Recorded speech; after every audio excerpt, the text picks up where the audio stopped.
Bienvenue à tous les téléspectateurs pour ce nouveau direct du mercredi 10 janvier 2018, cette nouvelle série de questions-réponses avec François Asselineau. Bonsoir François Asselineau. La première question nous est posée par Alexia Trossé. Bonsoir Monsieur Asselineau, vous devez beaucoup à Internet. Défendriez-vous les libertés sur Internet si vous étiez élu ?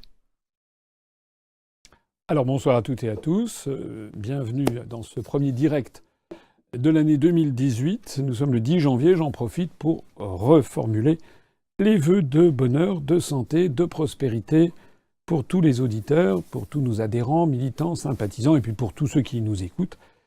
Pour cette nouvelle année, j'avais déjà présenté mes vœux le 31 décembre dernier, c'est un plaisir de les renouveler aujourd'hui. Alors cette question, avant de commencer, je signale aussi que comme à l'habitude, je signale que nous avons à l'heure actuelle 29 639 adhérents, des adhérents statutaires. Nous avons fait un bond tout à fait considérable depuis le 1er janvier 2017, vous le savez. On était aux alentours de 14 000 et quelques. Donc en ce moment, les adhésions d'ailleurs se portent plutôt pas mal. On a un rythme qui est de l'ordre d'environ 10 à 12 adhésions par jour, ce qui est beaucoup pour un mois de janvier, a fortiori, alors que les élections nationales, les prochaines élections nationales auront lieu en juin 2019, sauf cas tout à fait imprévu, mais de dissolution de l'Assemblée nationale, par exemple. Mais normalement, donc les prochaines élections nationales auront lieu en juin 2019, dans un an et demi. Néanmoins, notre mouvement se développe très bien. Alors on démarre cette soirée à 29 639 adhérents. Je rappelle que tous les adhérents qui adhéreront pendant ces 2 heures, immédiatement ce compteur sera incrémenté. Et je rappelle à quel point c'est fondamental que nous ayons le maximum d'adhérents. Le jour où nous aurons 100 000 adhérents, 150 000 adhérents, là désormais, déjà que de plus en plus les médias sont dans une grande difficulté pour ne plus parler de nous, évidemment si on était 4 fois plus nombreux, là on serait bien contraint de parler de nous. Je vais répondre à cette première question. Bien sûr que je suis favorable à la liberté sur Internet, c'est évident. Je ne sais pas très bien ce que je peux dire d'autre. Je pense que peut-être cet internaute fait allusion à 2 choses. Fait allusion d'une part à ces rumeurs qui circulent de contrôle de l'Internet. Il y a d'ailleurs eu une espèce de mini-scandale qui est sorti il y a quelques jours lorsque le journal Le Canard enchaîné a révélé que Facebook sous-traitait, paraît-il, la vérification d'un certain nombre de pages Facebook au journal Le Monde et au journal Libération, notamment, qui font du décodage, vous savez, la rubrique décodex du journal Le Monde. Moyennant, d'ailleurs, argent sonnant et trébuchant. Alors on est très très très très très loin de l'éthique du journalisme, et c'est effectivement quelque chose d'inquiétant, l'idée que l'on puisse ainsi souverainement faire dépendre l'existence de pages Facebook du bon vouloir de journaux comme Libération ou comme le journal Le Monde, dont le moins que l'on puisse dire, c'est que ce sont des journaux qui ne sont pas des parangons de vertu en matière de vérité. Je me rappellerai toujours le journal Le Monde, par exemple, du 17 avril 1975, qui titrait pour l'arrivée des Khmers rouges à Phnom Penh, Phnom Penh libéré, la libération de Phnom Penh. C'est soldé par 2 ou 3 millions de morts au Cambodge. Et il y a eu ainsi toute une série de choses assez extraordinaires pour ne s'en tenir au journal Le Monde. Je rappelle qu'au début de cette année, au début de l'année 2017, on a changé d'année, il y a à peu près un an, aux alentours du 15 ou 16 janvier 2017, il y avait eu une rubrique en première page, s'il vous plaît, signée Richard Ferrand, qui était le conseiller de M. Macron, qui expliquait aux lecteurs du journal Le Monde que l'élection présidentielle en France était manipulée par le Kremlin. Il n'y a jamais eu la moindre preuve qui a été apportée. Alors si c'est des journaux comme ça qui sont chargés de dire ce que sont les fake news et ce qu'il faut que Facebook ferme, c'est effectivement très inquiétant. Donc si nous arrivons au pouvoir, bien entendu, on fera respecter le principe même de la liberté d'expression sur Internet. Parce que il y a quelque chose qu'il faut absolument savoir, c'est que la censure finit toujours par se retourner contre ceux qui la pratiquent.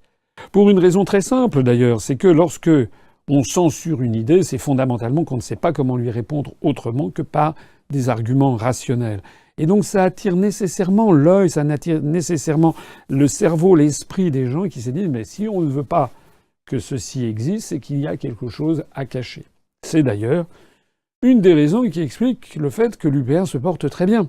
On a vu ces jours-ci une statistique qui est sortie par Alexa Ranking d'ailleurs, sur la fréquentation des sites politiques les plus consultés des partis politiques français. C'est d'ailleurs pas nous qui avons fait cette recension, c'est un autre parti politique qui a dressé la liste des sites Internet les plus fréquentés des partis politiques français. Mais j'ai le plaisir de constater que, encore une fois, l'UPR se classe au premier rang des sites. UPR.fr est le site le plus consulté de tous les partis politiques français. Je dis bien des partis politiques. Le site le plus consulté, nous sommes devant le Front National, largement devant la République En Marche, très très largement devant les Républicains, le Parti Socialiste, et alors après, les autres sont très très très très loin derrière. Et donc nous avons quelque chose d'assez extraordinaire, c'est de constater que le site UPR.fr est le site le plus consulté de tous les partis politiques français, mais l'UPR, c'est-à-dire moi-même et un certain nombre de mes collaborateurs directs au Bureau national, nous ne sommes invités nulle part, sur aucun des grands médias suivis par le CSA. À une seule exception près, Sud Radio. Sud Radio, d'ailleurs, où je serai, je crois être invité demain soir, d'ailleurs, entre 19h et 20h, ça doit être confirmé, mais où de nouveau Sud Radio va m'inviter, je crois, pour parler, me semble-t-il, du voyage de Macron en Chine. Mais à part Sud Radio, je ne suis invité nulle part, alors que notre site est le plus consulté sur Internet. Donc, Internet, la liberté d'Internet est fondamentale. Un dernier mot également. Cet internaute fait peut-être allusion au vœu à la presse fait par Macron, je crois que c'était le 3 janvier dernier, au cours duquel Macron a lancé l'idée qu'il allait lancer un texte de loi pour lutter contre les fake news sur Internet en période électorale. Or, c'est tout à fait burlesque, cette histoire. D'abord parce que il y a déjà des articles de loi, un article de loi de la loi de 1881 qui a été remanié en 2000, qui prévoit justement de lutter contre les fausses nouvelles. Ça, c'est le premier point. Deuxièmement, s'il y a bien quelqu'un qui est le spécialiste des fake news, c'est quand même Macron lui-même. On aura l'occasion d'y revenir. On va publier ce soir, ou plus exactement demain, on va publier un petit dossier sur ce sujet. En attendant, je conclus et je réponds directement à la question. Bien sûr que nous ferons respecter la liberté d'expression sur Internet, comme d'ailleurs pas seulement sur Internet, également dans les grands médias du pays.